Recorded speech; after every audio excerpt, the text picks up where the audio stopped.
VPN. Now, the whole point of high school is pretty simple. It's 4 years of What the fuck? Did Casually Explained like go through puberty or something? Who's hosting? Will Nihachu is who I'm going against as well. Will and Moist Critical are the ones who are going to be hosting exposure therapy for your host of teenage insecurities, mixed in with a few facts about cell division. During this time, you're trying to answer the important mortal questions in life, like, who am I? Who are my true friends? What do I want to contribute to the world? What does a boob feel like? All questions you'll likely never find the answer to. So, one thing everyone tells you in high school is to be yourself. But the problem is when you're 16, pretty much the only thing you care about is trying to be like everyone else. Nevertheless, what they really mean is you should go out and pursue the things that you enjoy so you can figure yourself out.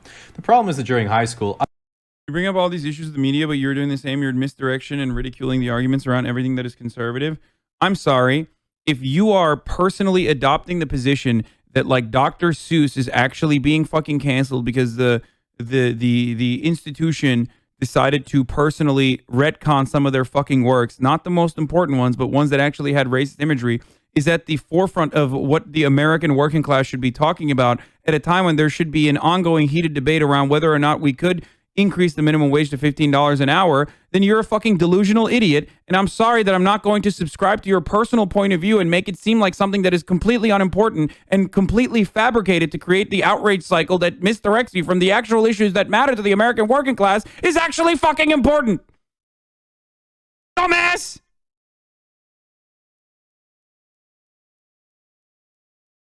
other kids can Now be shut the fuck up and watch this fun video. Harsh and judgmental and make you feel like the hobbies and activities you enjoy make you lame and uncool. Fortunately, this completely changes when you're an adult because people are lonely and keep their thoughts to themselves. When you're in high school, your mind is young and impressionable, and therefore incapable of nuance. If someone laughs at your joke, now you're the class clown. If your crush gets a boyfriend, now you're alone forever. And if some kid makes fun of your sketchers, time to start writing the manifesto.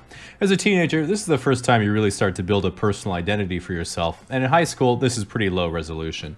Athlete, jock, stud, gamer, whatever you prefer to call yourself. As you probably know, a lot of adults tell you that high school doesn't really matter, so you should just enjoy it. And that's true in the sense that there are hundreds of people you're never going to see again, so you do get a hard reset on the time you said orgasm instead of organism, or when you're in geography class and mispronounced Niger. But what that doesn't mean is that you shouldn't care about high school, because unresolved experiences and insecurities from your youth can affect you for your entire life. For example, one time I got rejected by a girl, and now I have 200,000 Reddit karma.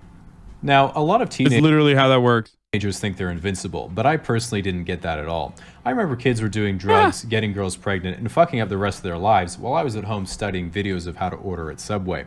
It is true, though, that no matter what, you are going to do a lot of stupid stuff in high school, and this is because your brain hasn't fully developed yet. In fact, science has shown it isn't until the age of 25 that your brain finally starts to develop. Until then, it's just empty space inside your skull where stolen mannerisms and personality traits bounce around aimlessly until they randomly pop out during conversation in response to anxiety. Of course, during high school, you mostly finish going through puberty, which means you unfortunately stop growing in both height and length. Through the process of puberty, your body becomes fully biologically capable of reproducing. Just in case. Now, one of the most important things in high school is dating, because for most people, that's when you have your first relationship. The thing is, it can be It's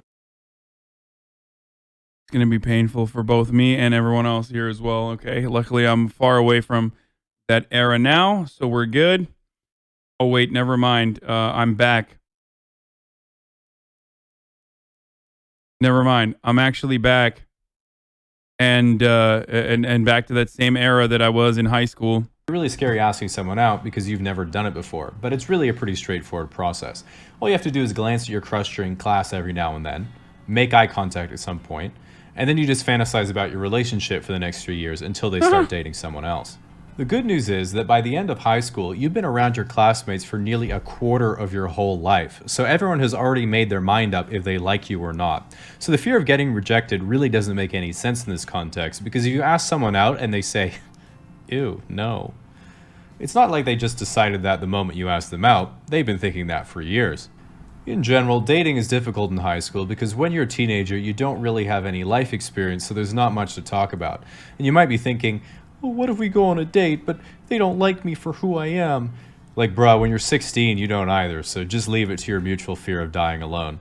One of the best parts of high school is graduating because you think to yourself, damn, I was really stupid those last 4 years. Glad I finally get it now. And yeah, that's going to keep happening, so I highly recommend you keep that in mind literally all the time. Now, one of the worst experiences you'll get after you graduate is looking back at missed opportunities. You'll run into a girl you had a crush on years later, and she'll be like, honestly, I thought you were so cute in high school. And you'll be like, why didn't you tell me? And she'll be like, well, I am telling you now. And you'll be like, oh, but I needed to know then. As you waddle away sadly. What is genuinely good news about graduation is that you finally finished the tutorial and have begun the rite of passage into adulthood, where your path first splinters and differentiates itself from your classmates. Some of your friends will go into computer science at university because they want to become as charismatic as Mark Zuckerberg. Some of your friends will go into trades so they can afford to live and make more trades. And some of your friends will say, I want to take a gap year and travel, which means I want to have sex with Europeans. So whatever your dream, just know that you have a long life to achieve it, so no need to worry about finding a hot German girlfriend on your first try. And there's just one thing to remember when you leave high school and choose your path into the future. It's that student loans follow you forever and are legally unforgivable even under the circumstance of death. Yup. And that's fucking poggers, my guy. Now, ExpressVPN has been a Yeah, remember when I said this was going to be a fun video and it turned out not to be a fun video? Maybe this will be a fun video and